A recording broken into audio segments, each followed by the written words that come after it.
sini kita akan membahas tentang penilaian terhadap tugas. Jadi sebelum pembelajaran dimulai, kita awali dengan doa terlebih dahulu. Untuk doa kalian pimpin ya. Izin, mari kita bersatu dalam doa. Ya Tuhan yang Maha Esa, dengan penuh rasa syukur dan rendah hati, kami memulai kegiatan belajar hari ini dengan harapan yang tulus. Semoga kami diberikan kejernihan pikiran, ketenangan hati, dan juga semangat untuk menerima ilmu yang bermanfaat. Semoga pelajaran hari ini berjalan dengan lancar, penuh makna, dan memberi pencerahan bagi kehidupan kami ke depannya. Kami mohon maaf Tuhan atas segala kekurangan, kesalahan, dan kelalaian yang telah kami perbuat, baik dalam pikiran, perkataan, maupun perbuatan kami. Semoga kedamaian, kebijaksanaan, dan kebaikan senantiasa menyertai langkah kami semua, hari ini dan seterusnya. Berdoa selesai. Baik, terima kasih Mesda. Baik anak-anak, hari ini kita akan belajar tentang penilaian terhadap tugas. Jadi maksudnya itu seperti bagaimana cara kalian memandang tugas, menyikapi tugas yang diberikan oleh guru kalian. Jadi kira-kira menurut kalian tugas itu penting nggak? Kadang penting sih Bu, tapi kadang juga merasa capek banget ya karena banyak tugas. Nah, itu wajar sih, tapi disinilah pentingnya kita bisa menilai tugas itu secara positif agar kita itu bisa belajar dengan lebih semangat. Tugas itu sebenarnya bukan cuma kewajiban, tapi juga peluang belajar bagi kalian untuk menggapai cita-cita kalian di masa depan nanti. Jadi di sini Ibu akan menyampaikan pengertian penilaian terhadap tugas. Jadi menurut Kamus Besar Bahasa Indonesia, penilaian terhadap tugas itu adalah proses mengevaluasi bagaimana siswa itu meyakini dan menyelesaikan tugas yang diberikan oleh gurunya, baik dalam segi sikap, proses maupun hasilnya.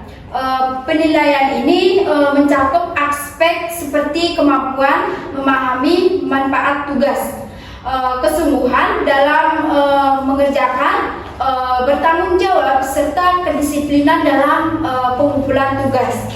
Jadi Ibu sudah jelaskan itu pengertian penilaian terhadap tugas. Adapun dua indikatornya. Yang pertama itu melihat sisi tugas melihat sisi positif dari tugas. Jadi itu adalah siswa mampu mengenali manfaat dan nilai dari tugas yang diberikan, sehingga melihatnya sebagai kesempatan untuk belajar dan berkembang. Bahkan sebagai beban, siswa dengan sikap ini tidak mudah mengeluh atau menganggap tugas itu sebagai hal yang sia-sia. Yang kedua itu ada bertanggung jawab dalam menyelesaikan tugas. Jadi itu adalah siswa mengerjakan tugas dengan penuh kesadaran, tepat waktu, dan sesuai petunjuk tanpa menunda-nunda atau mengandalkan orang lain untuk menyelesaikan tugasnya. Sikap bertanggung jawab itu berarti tidak menunda waktu mengerjakan dan berusaha menyelesaikan tugas secara mandiri. Baik Mesta, bagaimana pendapatmu soal tugas yang saya berikan minggu lalu? Terima kasih Ibu untuk kesempatannya. Di sini saya izin menjawab.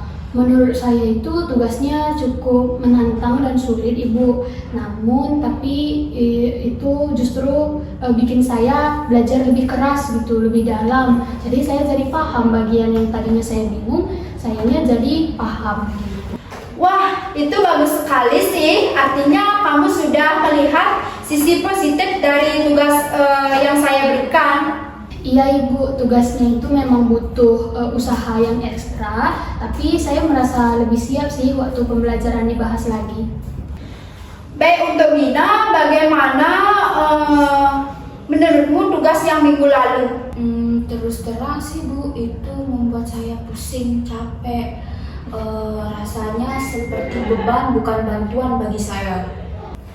Jadi kamu tidak merasa terbantu dengan tugasnya? Enggak juga Bu, saya lebih ngerti kalau dijelaskan secara langsung. Tugas itu kayaknya beban banget buat saya. Baik Lilis, jadi kamu termasuk siswa yang selalu tepat waktu dalam mengumpulkan tugas. Bagaimana kalau kamu mengatur waktunya itu?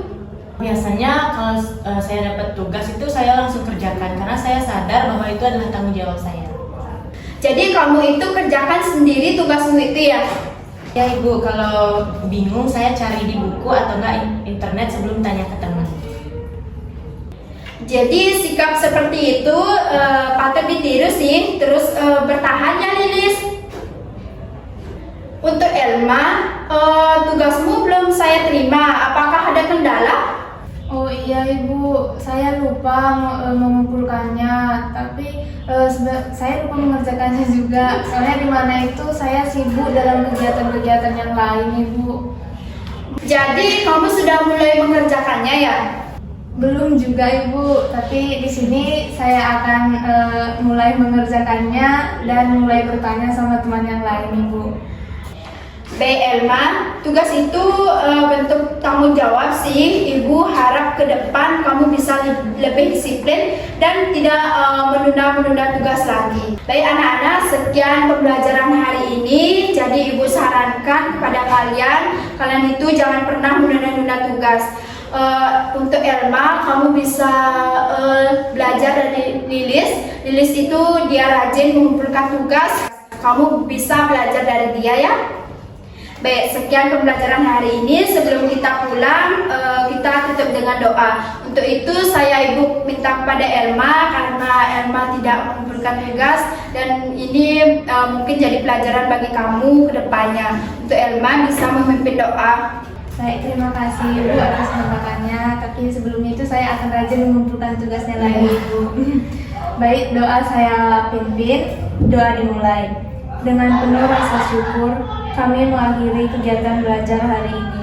Semoga ilmu yang kami peroleh dapat menjadi bekal yang bermanfaat, menumbuhkan pemahaman, memperluas wawasan, dan membentuk pribadi yang bijaksana. Terima kasih atas kesempatan dan kelancaran yang telah diberikan. Ampunilah segala kehilafan dan kekurangan kami selama proses pembelajaran ini berlangsung. Semoga kami senantiasa dilimpahi kesehatan, semangat, dan kedamaian untuk terus belajar dan berkembang menjadi pribadi yang lebih baik. Doa ditutup. Baik anak-anak, sekian dari Ibu. Kalian hati-hati pulangnya ya. Ibu, terima kasih.